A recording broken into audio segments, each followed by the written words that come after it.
میں پشاور میں تھا, ایک نے نعرہ لگایا مفتی طارق مسعود زندہ باد, دوسرے نے کہا 4 شادیاں زندہ باد. مجھے بڑی ہنسی آئی. میں نے کہا الحمدللہ ان کے دماغ میں 4 شادیاں گھول کے ہم نے پلا دی, بس یہی بہت بڑا مقصد حاصل ہو گیا. ان کو کھوپڑی میں بیٹھ گئی یہ بات. نعرے لگ رہے ہیں بھائی اب تو آپ لوگ نہ لگائیں برائے مہربانی. دیکھیں ایمرجنسی حالات میں آپ نماز قضا نہیں کر سکتے. سب سے زیادہ ایمرجنسی تو میدان جنگ میں ہوتی ہے, جہاں گولیاں چل رہی ہیں, بم برس رہے ہیں. وہاں بھی اللہ نے نماز چھوڑنے کی اجازت نہیں دی, تو کسی کے میت میں شرکت یا جنازے میں شرکت کی وجہ سے کہاں اجازت دی ہوگی. اسلام میں نماز چھوڑنے سے بڑا جرم کوئی نہیں ہے, خوب اچھی طرح سمجھ لیں, اور جائز نہیں ہے ایسی کنڈیشن میں نماز قضا کرنا. آیا کہ وہاں ایک افغانی آئے ہوئے تھے, وہ کہنے لگے کہ ہم نے وہاں امریکیوں کو دیکھا ہے کہ جب ان کی لڑائی ہوتی تھی نا وہاں افغانستان میں, تو ادھر افغانی جب شہید ہوتے ہیں تو ان کے دوسرے جو بھائی ہیں نا وہ صبر کرتے ہیں, بھائی شہید ہو گئے اللہ تعالیٰ اس کے درجات بلند کرے. انہوں نے کہا کہ جب کوئی امریکی قتل ہوتا ہے تو چیخ چیخ کے رو رہے ہوتے ہیں فوجی. تو یہ ایک اسلام کا ایک صاف نظر آتا ہے کہ مسلمان غم کیسے جھیلتا ہے, اور جس کا آخرت پر ایمان نہیں ہے. حالانکہ ان کی فوج میں موٹیویشنل اسپیکر بہت ہوتے ہیں جو ان کو موٹیویٹ کرتے رہتے ہیں ملک, لیکن وہ کہتے ہیں ذرا سا زخم ہوتا ہے ایسا چیختے ہیں.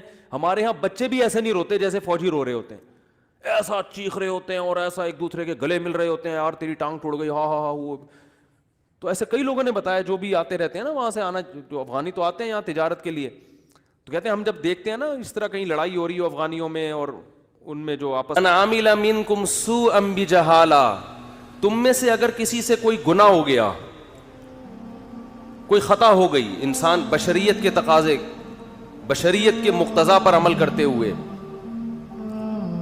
اور اس نے پھر اللہ سے توبہ کی, معافی مانگی, تو اللہ تعالیٰ کو وہ غفور اور رحیم پائے گا, اللہ اس کی خطا کو معاف کرے گا.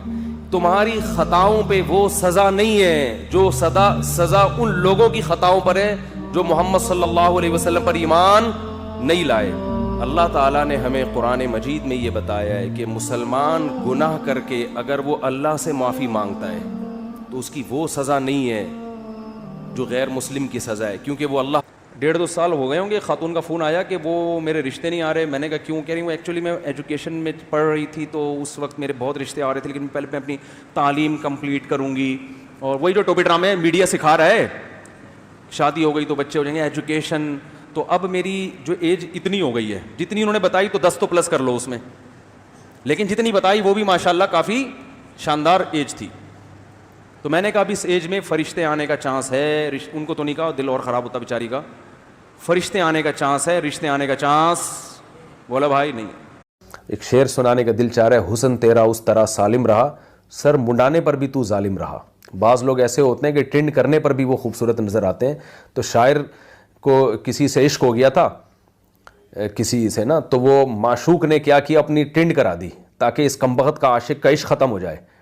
تو شاعر نے اس پہ کہا کہ حسن تیرا اس طرح سالم رہا, سر منڈانے پر بھی تو ظالم رہا. یعنی ٹرینڈ کر کے بھی تیرے لک میں کوئی کمی نہیں آئی ہے. تو بعض ایسے بھی ہوتے ہیں کہ ٹرینڈ کرانے. نے فرمایا کہ ابو الکلام کو آنے دو, آئے گا تو جد الکلام کو پائے گا. ابو الکلام کا مطلب کلام کا باپ. تو کہا کہ آنے دو, وہ کلام کا باپ ہے تو ہم کلام کے دادا ہیں, آنے دو بحث کریں گے. یہ قائل تھے مولانا رشید تھانوی کے پاکستان بننا چاہیے, ابو الکلام آزاد قائل نہیں تھے. لڑنے لگے نا میرے سامنے. تو وہ شوہر, وہ پرانے انڈیا کے ہندوستانی, جو اصل اردو ان کی, بہاری تو ہیں لیکن بہرحال اصل تو وہیں سے اردو بچپن سے ان کے گھر میں بولی جا رہی ہے بہت پہلے سے. تو بیگم کو میرے سامنے کہہ رہے ہیں آپ خاموش ہو جائیے, ڈانٹ. ہم آپ سے کہہ رہے ہیں کہ آپ خاموش ہو جائیے. پھر وہ درمیان میں بول پڑتی, ہم نے کہا نا کہ آپ خاموش ہو جائیے. میں نے کہا یار کیا اسٹائل ہے یار. انگلش میں شٹ اپ, انگلش میں یہ بولے گا نا, او یو شٹ اپ, اور پھر 1-2 شٹ مٹ بھی لگا دے گا, اللہ معاف فرمائے. تو میں نے, میرا دل چاہ رہا تھا یہ لڑیں. میں نے کہا ایسے تمیز سے لڑ رہے ہیں یار, مزہ آ رہا ہے.